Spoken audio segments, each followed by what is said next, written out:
KPAI, sinergi, satu aksi untuk bumi.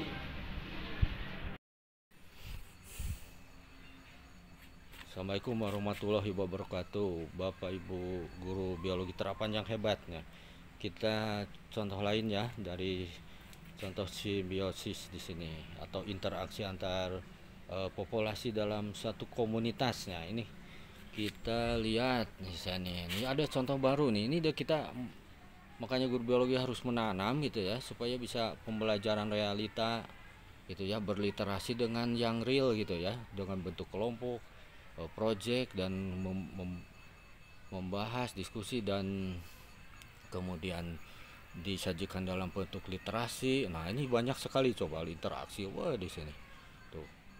Coba kita lihat. Kita contoh sekarang yaitu contoh interaksi atau simbiosis predasi ya. Nah, predasi. Jadi predasi itu pemangsa.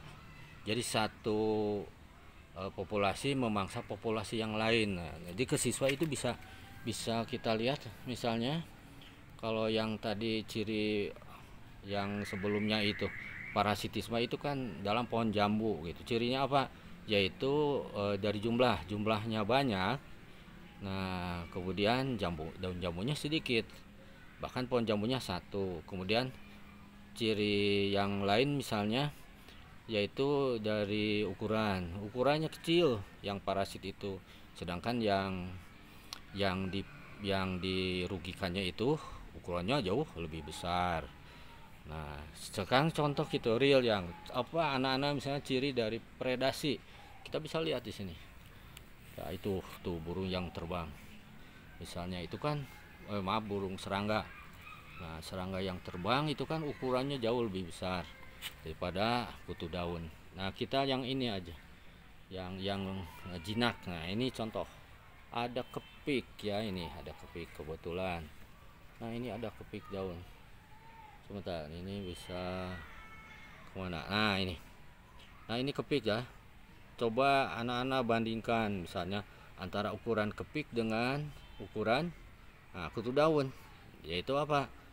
Nah, kepik jauh lebih besar daripada kutu daun. Kemudian dari jumlahnya kepik satu, kemudian kutu daun banyak, maka itu ciri predasi gitu. Jadi kalau di alam itu misalnya harimau satu memakan misalnya ayam hutan 10 kan gitu, memakan kelinci 10. Harimau jauh lebih besar, sedangkan kelinci ya jumlah banyak ukurannya lebih besar, ukurannya lebih kecil, maaf. Nah, ini contoh juga. Nah, ini sedang berpredasi, ini contoh gitu. Jadi kepik ini sangat berguna itu sebagai sebagai pemberantas biologi gitu ya, sebagai pengendalian hama biologi gitu kan. Jadi dengan proses alam Allah sudah menyediakan kepik ini, makanya jangan dibunuh kalau ada kepik ini. Nah, celakanya tak kalah disemprot dengan pestisida, si kepik ini juga jadi mati, sehingga sekarang relatif langka nih golongan kepik itu gitu ya. Jadi musuhnya daripada kutu daun jadi langka sekarang karena mati gitu kan. Nah, ini contoh dari peristiwa predasi gitu ya. Mudah-mudahan bermanfaat. Tetaplah menanam ya supaya kita bisa belajar langsung biologi dari alam. Kita juga alam jaga kita. Assalamualaikum warahmatullahi wabarakatuh.